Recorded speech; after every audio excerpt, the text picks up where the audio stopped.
Captain Safdar की गिरफ्तारी और उसके बाद रिहाई ने पाकिस्तान का जो सियासी टेम्परेचर है उसको बहुत ज़्यादा बढ़ा दिया है। कैप्टन सफदर की जो गिरफ्तारी है उसके हवाले से अभी तक बहुत जो हक़ाइक़ सामने आ रहे हैं, जो मुख्तलिफ स्टेटमेंट सामने आ रही हैं, वो काफ़ी हद तक उन्हें खौफनाक कहा जाए तो गलत नहीं होगा। और उसकी वजह यह है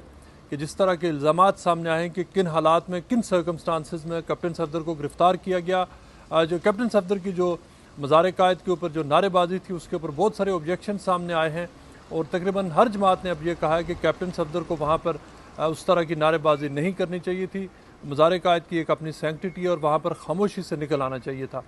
लेकिन उसके बाद जिस मैनर में उनको गिरफ़्तार किया गया और जिस तरह से जो एलिगेशन सामने आए और ख़ास तौर पर मोहम्मद ज़ुबैर की तरफ से, वो खौफनाक इस हवाले से कि उन्होंने ये दावा किया कि इंस्पेक्टर जनरल सिंध उनको किडनैप किया गया, उनको अगवा किया गया और उनसे गन पॉइंट पर FIR रजिस्टर करने के लिए कहा गया। इस हवाले से भी बहुत सी बहस चल रही है। लेकिन यहाँ लंदन में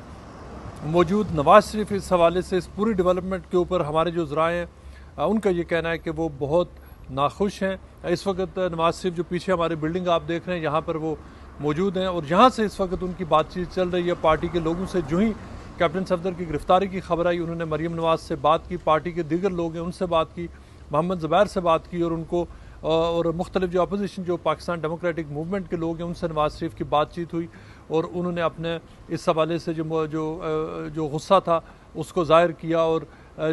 उस हवाले से उनकी ये नवाज शरीफ की तरफ से पहले ये फैसला हुआ था कि मरीम नवाज ख़ुद प्रेस कॉन्फ्रेंस करेंगी और मोहम्मद ज़ुबैर और पार्टी के दीगर लोग उनके साथ होंगे। लेकिन फिर नवाज शरीफ के कहने पर फैसला ये हुआ कि जो पाकिस्तान डेमोक्रेटिक मूवमेंट की लीडरशिप है वो प्रेस कॉन्फ्रेंस को लीड करेगी ताकि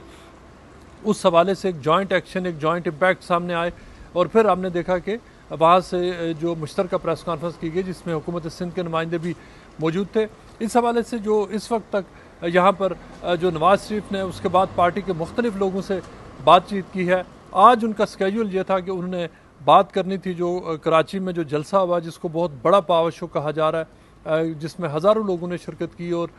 कराची की तारीख के चंद बड़े जलसों में से एक जलसा था। उस हवाले से उन्होंने आज लोगों से बातचीत करनी थी और इस बात का इम्कान भी था कि वो जो PDM के लोग हैं उनसे बातचीत करेंगे, एक मुश्तरका इजलास से ख़ताब करेंगे। लेकिन अब वो सारा एजेंडा है वो बदल गया है। अब कैप्टन सफदर की जिस तरह से गिरफ्तारी हुई और उसका जो टेलीविज़न पर जिस तरह की कवरेज चली है और जो रिएक्शन सामने आया उसके बाद नवाज शरीफ का जो यहाँ पर हमें ज़राए बता रहे हैं उनका ये कहना है कि जो कोयटा में जो होने वाला जो जलसा होगा PDM का, उसमें नवाज शरीफ एक भरपूर तकरीर करने जा रहे हैं जिसमें जो पूरी जो कैप्टन सफदर की गिरफ्तारी और इसके अलावा जो मुख्तलिफ जो हुकूमत की तरफ से इक़दाम सामने आए हैं, जो मुख्तलिफ स्टेटमेंट्स आए हैं, वो उसको अब डायरेक्टली रिस्पॉन्ड करेंगे। लेकिन इससे पहले जो नवाज शरीफ की जो अब तक जो 3 बड़ी तकरीरें हो चुकी हैं और उनके बाद जिस तरह का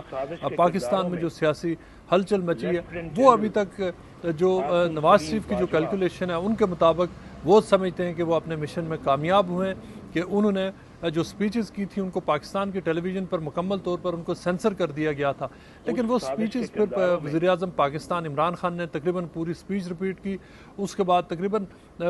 6 से ज़ायद मिनिस्टर्स थे जिन्होंने उसके ऊपर जो पूरी स्पीच रिपीट की और प्रेस कॉन्फ्रेंसेस किए, ट्वीट्स किए। और पाकिस्तान में शायद लोगों को बहुत बड़ी तादाद है चूँकि नवाज शरीफ की वो स्पीच वो एयर नहीं हुई थी, लोगों को नहीं पता था कि नवाज शरीफ ने क्या कहा, उन्होंने किस पर क्या इल्ज़ाम लगाया। 2018 की इलेक्शन रिगिंग के हवाले से, जो मौजूदा जो इकॉनमी की सिचुएशन है उसके हवाले से और दीगर बहुत सारे उमूर पर। लेकिन उस स्पीच के बाद जिस अंदाज से मिनिस्टर्स ने उस स्पीच को रिपीट किया और बहुत वाइड लेवल पर किया, शायद अब करोड़ों लोग जानते हैं कि नवाज शरीफ ने क्या कहा था। और नवाज शरीफ के जो यहाँ पर जो हमारे ज़राए हैं वो ये बता रहे हैं कि वो उनका अपना अंदाज़ा ये है कि वो जो उनकी स्ट्रेटजी थी वो इस हवाले से कामयाब रही है कि उनका जो बयानिया था जिसको वो बहुत अरसे से, बहुत पहले उन्होंने रिपीट किया था, फिर खामोश हो गए थे और अब उन्होंने एक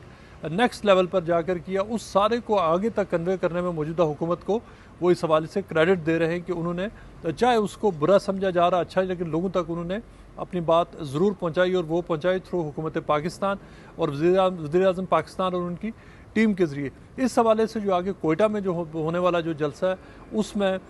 जो नवाज शरीफ यहाँ से एक दफ़ा फिर भरपूर तकरीर करने जा रहे हैं और उस हवाले से उनकी नई तैयारी है, उसमें नई बातें वो करने जा रहे हैं, हमें ये बताया जा रहा है।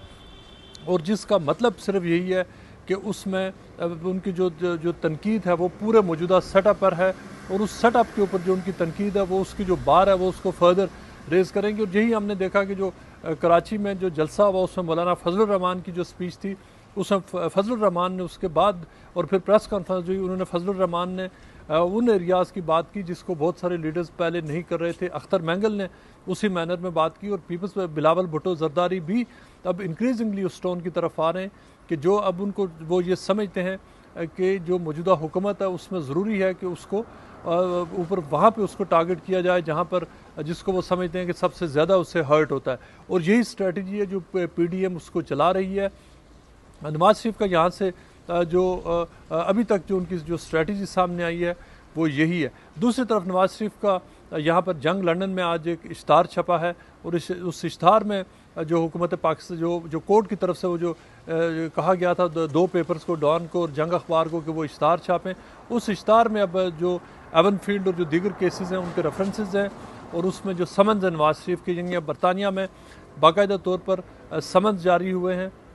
वज़ीर-ए-आज़म इमरान खान ने उसमें जो कन्वेंशन सेंटर में टाइगर फोर्स को जो स्पीच दी थी, उस स्पीच में वज़ीर-ए-आज़म इमरान खान ने अपनी पूरी जो इंटेंशन है उसको ज़ाहिर कर दिया है कि वो हर मुमकिन कोशिश करेंगे, और उन्होंने कहा है कि वो जितने भी सफारती और जो लीगल और डिप्लोमेटिक मीन्स हैं उन सब को इस्तेमाल करेंगे ताकि नवाज शरीफ को वापस लाया जाए। अब देखते हैं कि इस हवाले से क्या होता है। लेकिन एक जो इससे पहले स्ट्रेटजी सामने आई थी वो ये कहा गया था कि यहाँ पर जो एवन फील्ड अपार्टमेंट्स हैं वहाँ पर भी उसको चस्पा किया जाएगा, और ये कहा गया था कि हुकूमत पाकिस्तान कोशिश करेगी कि उस जो समन है उसको वहाँ बाहर डिस्प्ले किया जाए। लेकिन जहाँ पे जो हमने जो मकामी जो कौंसल है उसके कवानीन देखे हैं, जो स्टेट है उससे हमने पूछा है, ये इस बात को वो क्लैरिफाई कर रहे हैं कि वहाँ पर किसी भी किस्म के नोटिस को वो चस्पा नहीं किया जा सकता, और अगर किया गया तो उसको इलीगल कंसिडर किया जाएगा। और इस हवाले से क्लैरिटी बिल्कुल मौजूद है। सो लग ये रहा है कि जब वो जो समन्स है मज़ीद इस हवाले से अगर कार्रवाई हुई तो वो अब ये डिटर्मिन होना है कि क्या वो पेपर्स नवाज शरीफ पर सर्व कैसे होंगे और वो सर्व करेगा कौन।